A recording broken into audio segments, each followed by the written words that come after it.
Okay, cool. I think we are live. And let me, if you guys can hear me, can you type yes? Whoever is there. Hello, guys. Can you type yes if you can hear me? Because last week, for whatever reason, people could not hear me. Hi, can you guys hear me? Can you type yes if you can hear me? There are people joining, but nobody's typing yes. Can you hear me? Awkward. Can you hear me? Nobody's typing yes. Oh my god, it's so bad. Somebody did a live. It Can did not work with the audio. Can you guys hear me? Okay. Here's my friend, and we are going for a mastermind in Beverly Hills. So we're gonna be shooting some more videos and sharing some cool information with you guys today.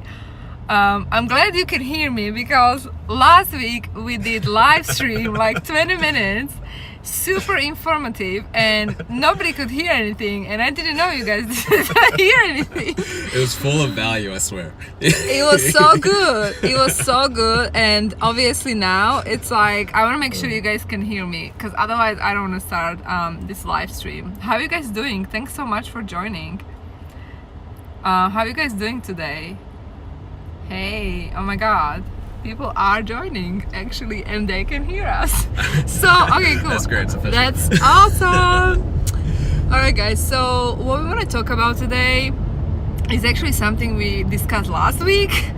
So, we're gonna, I think it's the connection, like my Wi-Fi. Let me see this. Okay, now it should be okay. Sorry guys, if the connection was bad, it's because I had Wi-Fi on, which I don't know how did I get like where is the Wi-Fi from? Okay, whatever. I got some random Wi-Fi trying to influence my connection. Anyway, so yeah, so today we want to talk about something we talked about last week is how you start a business if you are aspiring entrepreneur. And as you guys know, I focus on helping entrepreneurs, business owners from around the world moving to US, start business and actually scale it. So that is my niche. That's what I do. I do a combination of legal and consulting work. So I work with all kinds of entrepreneurs who are super cool, just like you, and who want to move to the US, because if you know my story, that's how I started. I moved here with $700, went to school, and after law school couldn't find a job, and that's when I actually sort of cracked the code, if you will, and I started my own business. So I know from my own experience how difficult and challenging it could be if you just don't know how to scale your company, how to run a business. So today we want to talk about with Mark, who is also a former attorney and now super successful entrepreneur, right? Hey guys, how you doing? And we want to talk about how you start if you are aspiring entrepreneur, if you are obviously kind of lost and not knowing how to start. This is definitely today a live stream for you. So I don't know, where should I start? I think a big point that we made last time was about focus, right? Like focus in the beginning, like knowing exactly who it is that you want to help, because a lot of people, they get stuck and they spin their wheels. I talk to clients all the time, even now, where they spend weeks and weeks and weeks stuck between like, should I help this person or that person or that person? And they don't really know their market as well as they should. So that's where it all starts. You know, before you can even market to anybody, before you can sell anything, before you can talk about anything, or any kind of value that you might have, you have to know who you're actually trying to get it in front of, right? Yeah, so you need to actually create, or not even create, I don't want to say create your niche. It's not, I don't think it's correct. I think you need to decide. It's very simple. Who do you want to help, right? Define who do you want to help. That's one thing. Another thing, why do you want to help this person? And that's how you actually create that ideal customer avatar, which is going to help you to target those customers, right? So, but you need to understand first your why you want to serve these people, why particularly you want to serve these people. And once you get your clarity, then you can adjust the messaging. and you can craft resonating message. And that is actually something I shared today live or during my webinar. And if you missed the webinar, you can actually check the replay link is in my bio, and it's available for 24 hours if you missed the webinar. It was very informative. So basically, you need to first understand who is this client that I want to serve, and then why am I going to serve this person. Obviously, your why should reflect your skills and your experience as well as your passion, in my opinion, and that is how you create the purpose-driven business. What do you think, Mark? Yeah, for sure. And you said something really interesting. So people, they don't find the right problem to solve after they find the niche. So they'll focus too much on their passion, and they'll kind of lose sight of exactly what the market actually needs and wants. So when you find that niche that aligns with your passion, make sure that you also go a little bit deep and really start to think, what does the market want? Not necessarily what do I think they want, right? Yeah, right. This is actually a mistake people do when they try to figure out their niche, because they coming from their mind, from their head, instead of testing a market.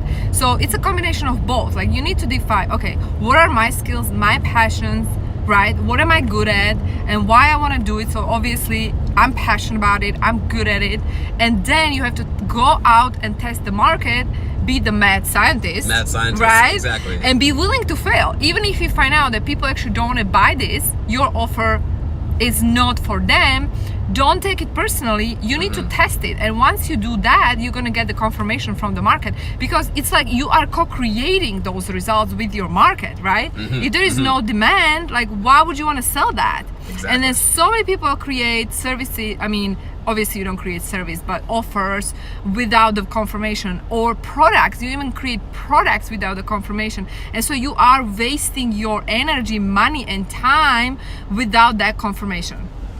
Yeah, exactly. And people will spend so much time, and I see it all the time, they spend months and months and months trying to sell the wrong thing to the market, when at the whole time the market didn't actually want what they sold.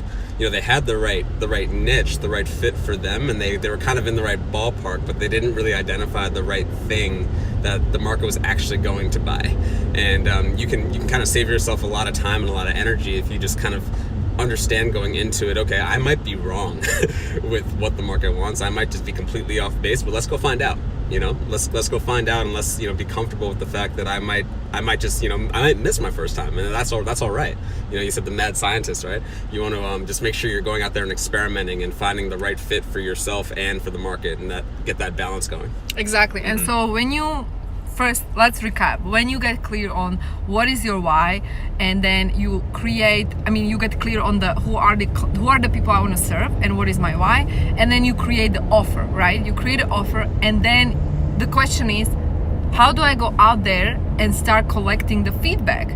Because obviously you're not just gonna somehow ask random people on the street. You could do that as well, just ask random people on the street, but they're probably not your ideal customers, right? So the question is, how can you start collecting the feedback in organic way, so it's not going to cost you anything? And I think Mark can explain it, and here is why, because he is someone who is expert and he can explain why, not the why, how you do that. So go ahead, he's expert in this topic.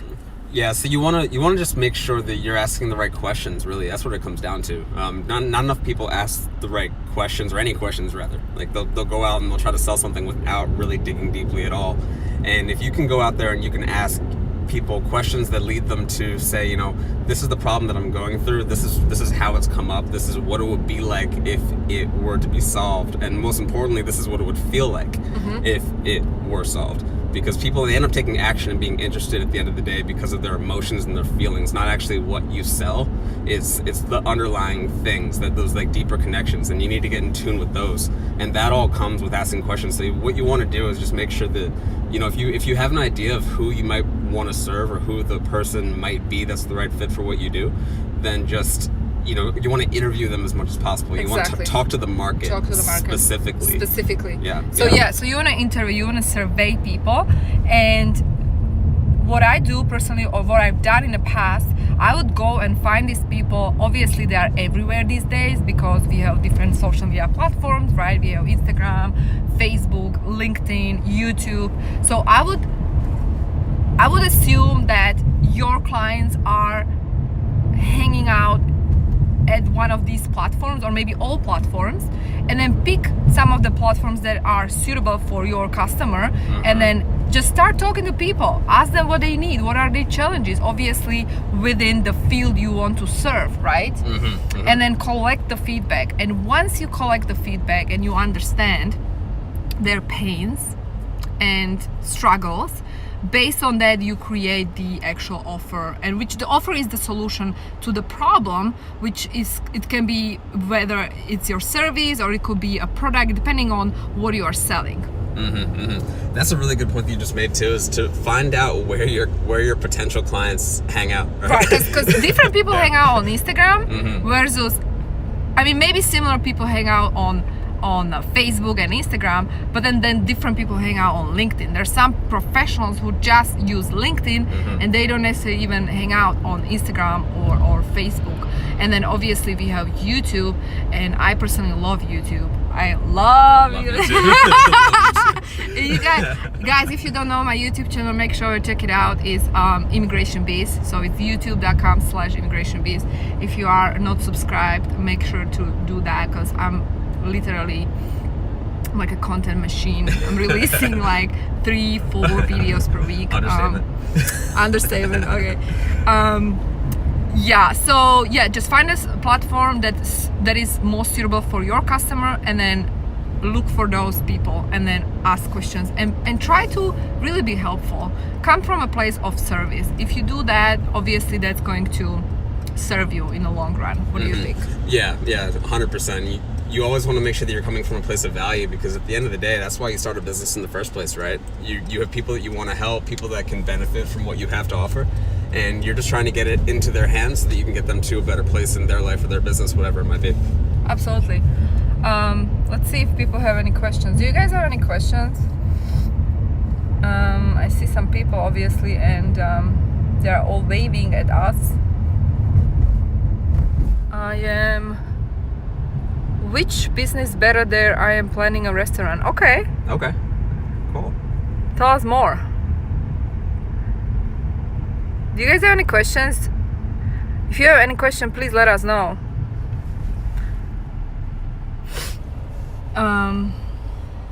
Any questions, don't be shy. Yeah, don't be shy. And actually there are, I see some attorneys joining this live stream. Hi, fellow attorneys. Good to see you. Mark, you love attorneys. Oh, I love attorneys. He's a former lawyer. I decided to leave it behind. And start a business. Start his business. And what I'm doing, I run this company, but I'm scaling it, and at the same time, I'm launching my personal brand business, which I will notify you guys when the time is up. Because there's just like too many great things we need to do with our energy, right? And this is something I want to share with you guys. Like, if you are a multi-passionate being, don't limit yourself. Okay, great point. Mark is a former attorney, and he didn't limit himself. He didn't understand, like, okay, I can still be a lawyer while I run another business, or maybe I can even have like 3 businesses, right? And honestly, like, don't be afraid to be outside of the box. Seriously. Yes, I'm a lawyer, but people don't understand the way I run my business. How can I do another business, or even a 3rd business? Like, you can. Honestly, you can. Obviously, you have a team that is helping you. Don't do everything on your own. Otherwise, it's impossible. But don't limit yourself, especially if you are a multi-talented being. Yeah, for sure. I mean, sometimes we get to places in life where we see that there's way more that we can do, but our ceiling where we currently are is just not. It's just not letting us go, right? So you can expand beyond what you're currently doing if that's what you want to do. I see too many people that are way too shy to do it, or they're too scared to do it, but they have all the potential in the world. And if you just think outside that box, the world's gonna let it happen. I love it. 100%. If you think outside of the box and you allow yourself to be great, you allow yourself to tap into your potential, then how did you say it? Like, it will happen? It'll happen. It will happen. It'll happen. Yeah, the world will give to you. The world will give to you. If you just allow it to. But also you know? when you're Yeah. aligned, like when you're aligned with your calling, like I think that's very important to also be aligned. Like just like what I mean by that is like follow the inner intuition or calling, whatever you want to call it, and go there. Like, don't be afraid to go there. And if it means that you have to step outside of the box, so be it. Step outside of that box, because at the end, it's you who is creating the box. Yes, society is creating different boxes for us, but at the same time, it's you who created your own box. So you can step outside of your own box. Does it make sense? Yeah. It makes total sense. We should only care about the box that we want to live in. Yeah, oh my god, yes. Just care about your own box, and you create your own box the way you want to create it, and be happy with it. Yeah, so is this something crazy going on, or is it just me hearing some anyway, guys? Angry LA drivers. Yeah, angry LA drivers. So we're gonna carry on. We're gonna do another live in like an hour and a half when we settle in. We are doing the mastermind today, and so I'm gonna do another live in like 1 hour, maybe 2 hours, and we're gonna carry on the conversation. And today's topic is how to start a business if you are aspiring entrepreneur. And yeah, so stay tuned, guys. Thank you so much for tuning in. All right, we'll see you soon. See you soon.